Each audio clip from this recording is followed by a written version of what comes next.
भई प्राप्त मानुख देवरिया, गोविंद मिलन की एह तेरी बरिया। अवर काज तेरे किते न काम, मिल साध संगत भज केवल नाम। उस परमात्मा से मिलने के लिए ये मनुष्य शरीर हमें प्राप्त हुआ है, और कोई ऐसी योनि नहीं है जो उसे परमात्मा को, उस गोविंद को प्राप्त कर सके। केवल मनुष्य शरीर ही है जिससे उस गोविंद को, उस हरि को प्राप्त कर सकते हैं। मगर कर्मों के बंधन के कारण हम उस हरि को, उस गोविंद को नहीं पहचान पाते हैं, क्योंकि कर्म बंधन से बचो न कोई, सुर नर मुनि अवतारी हुई। कर्मों के बंधन से कोई नहीं बच सकता है।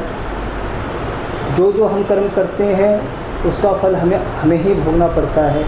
अच्छे कर्म करेंगे तो हम अच्छा उसका फल मिलेगा, बुरे करेंगे तो उसका बुरा फल मिलेगा। कर्म तो कर्म है, मगर कर्म जो कर्म हम निष्काम भाव से करते हैं, वो ईश्वर की भक्ति हो, चाहे कोई भी काम हो, जो निष्काम बिना किसी स्वार्थ में हम करते हैं, परमात्मा अवश्य ही सुनता है। तो आप इसीलिए तो आप कह रहे हैं भई प्राप्त मानुख देवरिया, मनुष्य की देही इसीलिए मिली है, गोविंद मिलन की एह तेरी बरिया। यही तेरा अवसर है, यही तेरी बार है, यही मौका है। अवर काज तेरे किते न काम, और कोई कितने हम काम करें संसार में, किसी भी तरह का हम कोई काम करें, सब बेकार हैं। अवर काज तेरे किते न काम, मिल साध संगत भज केवल नाम। सबसे ऊंचा किसको बताया? उस परमात्मा के नाम को बताया।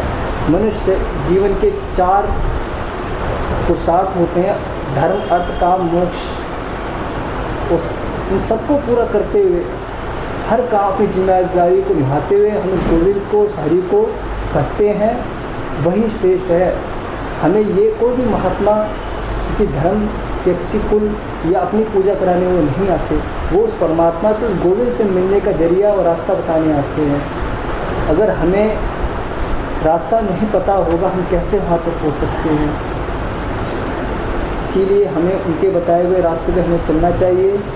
और जैसे रामचरितमानस में भी यही गोस्वामी जी कह रहे हैं कि बड़े भाग मानस तन पावा, सब दुर्लभ से ग्रंथ गावा, साधन धाम मोक्ष कर द्वारा, पाए ना पर लोक सवारा। बड़े भाग जब होते हैं तब जाकर मोक्ष से मिलता है।